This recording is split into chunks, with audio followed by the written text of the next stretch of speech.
So I've established the law of conservation of energy, which says that there's a number that I can calculate that's the initial energy of the system. And once I have that number, I watch something potentially complicated happen. During that complication, maybe there's positive work done that adds energy to the system. Maybe there's negative work done that subtracts energy away from the system. But in the end, I end up with the final energy. If there's no addition or subtraction of energy to the system, then the energy at the start is equal to the energy at the end.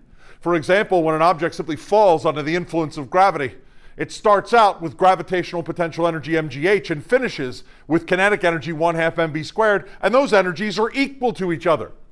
Everything about the system changes, but the energy is a conserved quantity. When we did our unit on, or when we had our discussion, I should say, about linear motion, there was an interest in the position and how the position changes in time. And so you invent a quantity that is the change in position over time, which is the velocity. And then the velocity changes. So you do the change in the velocity over the time, and you call that acceleration. There's an interest in all of science in the rate at which measured quantities change in time, because the universe evolves in time. So today, I take a very brief interest in the rate at which energy is transformed. It's a little bit subtle, and I've defined it here with a funny-looking character. That character actually has a name. It's called a double strike P. The reason why I use it is that the official symbol for power in all of science is a capital cursive P. And I just don't have one of those that looks appealing to me.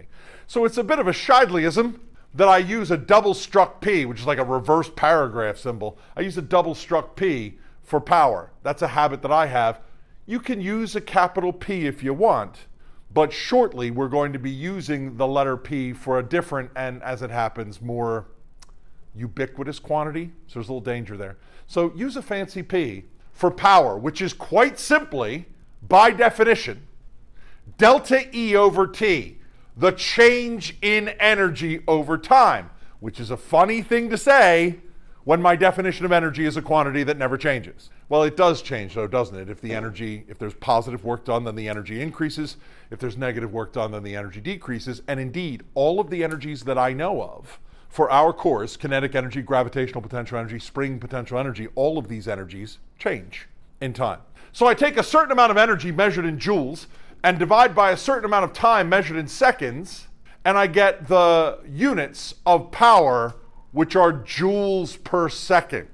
Joules per second is not, I don't think, commonly known, but the SI unit of power gets a special name that is the watt.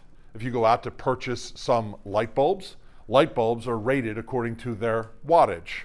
You could buy a 40-watt light bulb if you want a nice casual mellow light with low intensity, or a 100-watt light bulb. It's going to be super bright for a workspace or something like that.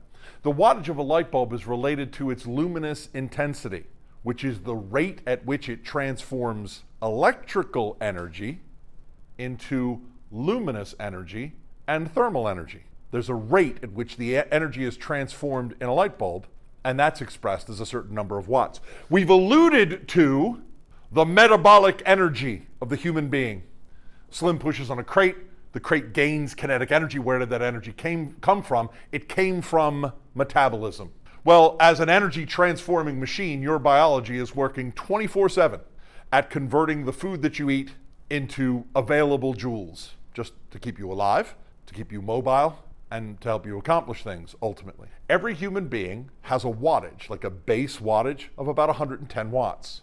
Right now, you're transforming 110 joules of biological chemical potential energy into thermal energy and muscle energy and respiration, all the things that you do, your heart pumping your blood, all of those joules of energy at a rate of about 110 joules every second. That is 110 watts of power. So when I say calculate the power, I can do that in the context of every kind of energy that I know. Sure, I'm saying that the power is the change in energy over time, but maybe it's the change in the kinetic energy over time. This equation that I've written here, that the power is delta K over T, is a valid way of calculating the power in context. For example, those who are car enthusiasts are often impressed by the power of a car's engine. Well, what does that mean? Well, the engine of the car combusts the gasoline and changes the kinetic energy of the car. Press on the gas pedal, the combustion proceeds in the engine, and that chemical potential energy is converted into kinetic energy of the car. If I take the change in kinetic energy of the car and divide by the time, I get the power of the car's engine. Now, you know that the power of a car's engine is not described in watts, although if you have an electric vehicle, they might describe it that way. I'm not sure, but usually it's described in horsepower. I'll comment on units and those complications at the very end. So that's power in the context of kinetic energy. But I can also do it in the context of the gravitational potential energy. Sure, power is the change in energy over time, but I could also calculate it as a change in gravitational potential energy in time. An example would be, I take a crane to lift a heavy thing, an air conditioner, to lift an air conditioner up to the roof or something like that. The machine that does the lifting has a motor on it, and that motor's got a plate stamped on it with all kinds of specifications, including the power of the motor, which is the rate at which it increases the gravitational potential energy. So when I have a thing that's sitting on the street and I use a motor to lift it up to a high place, I've changed its gravitational potential energy by a certain number of joules. And that happens in a certain number of seconds. That's power. You may have a friend who is more or less athletic than you, and imagine we have a race. We start at the bottom of a stairwell and we race to the top. There's going to be a winner of the race because someone is simply faster, maybe more athletic, and they get to the top at a certain time. As a matter of fact, I would not be surprised that if we all did this, went to the stairwell, ran up the stairs, and timed ourselves, I might actually lose that. I might have the slowest time out of anyone, but because I'm old and fat. Well, that might be true, but the fact of the matter is, if we calculated the power, I might come out on top of that calculation. Because what we would do is work out not just the time, but the change in the gravitational potential energy. And because I'm massive, when we all go from the bottom of the stairs to the top of the stairs, I am guaranteed to have the largest change in gravitational potential energy, because the gravitational potential energy is m, which I've got a lot of, g, which is the same for all of us, and h, which is the height of the stairwell. I win in terms of energy change going up the stairs. Now, my time is longer, but it's entirely possible that the ratio of my change in gravitational potential energy to the time is more watts than any of you, because I am powerful. So it's not just about how fast, it's also about how much energy change. A powerful athlete is not necessarily the fast one. Fans of American football know that offensive and defensive linemen are powerful and not necessarily fast, although if you get both of those in combination, it's tremendous. I got three kinds of energy. The spring potential energy, this one's tricky for me because I have to think of a way of expressing power in terms of elastic energy. And I'm struggling in recent days, months, and years, coming up with a good example. This is what I'm working with right now. A watch spring. Now, I'm wearing an Apple Watch, lots of folks do, and it has a twisty bit on the side called the crown that I use to run through all the functions. But you know the crown used to be used to wind the watch up because inside of a mechanical watch there's a spring. Inside of a grandfather clock there's a spring that needs to be wound using a force or a distance to put energy into the spring. And over time, that spring energy is released. So the energy of a watch spring is released over time, which is why a watch runs down. And the power of that process in a fancy Swiss watch is very, very small. Inside all the parts of that watch, they're made so carefully and so delicately and with so little friction that they avoid losing power because there's very little power in a watch spring and you want the watch to run for as long as possible. So you store a certain number of joules in the watch spring, and those number of joules run for a certain amount of time before the watch needs rewinding. The energy of a watch spring runs down over time. Elastic power. I have three kinds of energy, but also a quantity that I understand is measured in joules is the work. And I can calculate power as work over time. If someone does twice the work that you do in half the time, they've had 4 times the power output.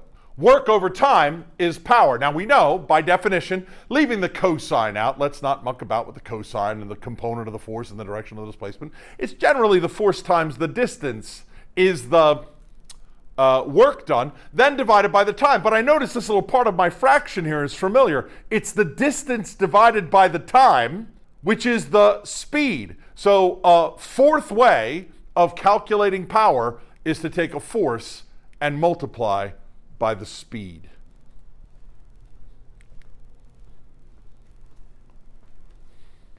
Couple of things about units.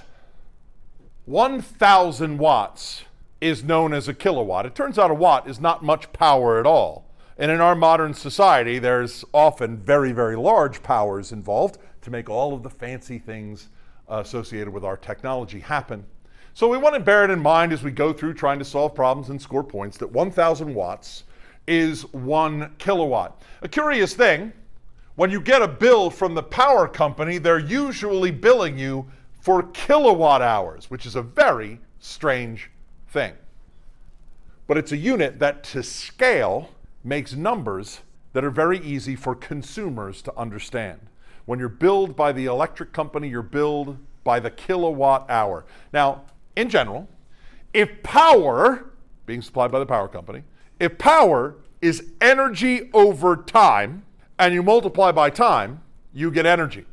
So if I look at a kilowatt hour as a certain number of kilowatts of power multiplied by a certain amount of time, then power times time is definitely energy. So kilowatt hour is energy. The reason why it's weird is because the watt is per second and I'm multiplying by hours, which is a very curious thing to do. Again, I say, we do this because it results in a number that to scale is easy for consumers to understand.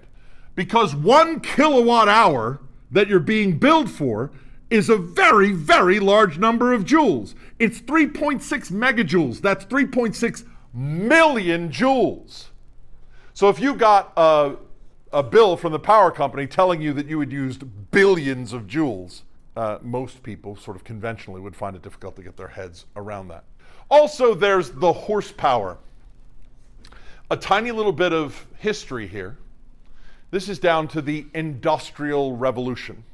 Before we figured out how to use steam power to create machines that could create large amounts of rotating force, we used horses to accomplish everything. Horses to pull a plow, horses to walk around a circle and run leather belts that turned all the machinery of factories. Horses were what we used to accomplish powerful tasks. Because a horse is a powerful animal. It can change energy significantly in a short amount of time. But then these machines were created and a salesman would come around and say, well, instead of having all these horses that you have to feed and then they get sick and there are all kinds of issues with the horses, just use this machine and replace the horses. Well, no, I like the horses very much. You don't understand. This engine that I'm providing you with has the power of 12 horses. It's a 12 horsepower engine. The unit of horsepower is quite arbitrary, but we still use it today in some contexts, like to describe the power of an automobile engine. As I mentioned before, automobile enthusiasts are interested in the power, and the power of an automobile that I might be interested in purchasing is described in the context of the horsepower. Power, the rate at which energy is changed or transformed or work is done. Power, joules per second, the watt.